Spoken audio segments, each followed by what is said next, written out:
तां पद्मनीं शरणमां प्रपद्ये लक्ष्मीर्वेलक्षतां त्वां मृणोमि स्वाहा।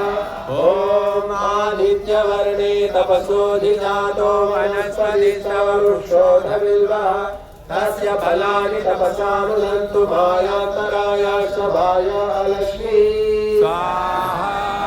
ॐ उपैतु मां देवसखा कीर्तिश्रमणिनाथा प्रादुर्भूतोऽसि राष्ट्रेऽस्मिन् कीर्तिं वृद्धिं ददातु मे स्वाहा।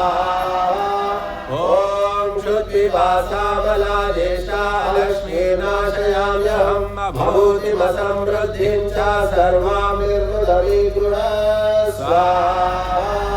ॐ गन्धद्वारां दुराधर्षामि च पुष्टां गरीषिणीं ईश्वरीं सर्वभूतानां तामिहोम मये श्रियं स्वाहा। ॐ मनसा काममाकूतिं वाचा सत्यमहीमहि पशूनां रूपमन्नस्य मयि श्रीश्वेतां यशः स्वाहा।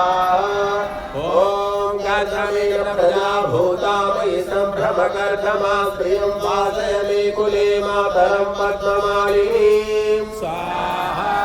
ॐ मामस्तुयन्तु सिद्धानि चिकित्सवसमे गृहे देवी मातरं प्रियं वासय मे कुले स्वाहा।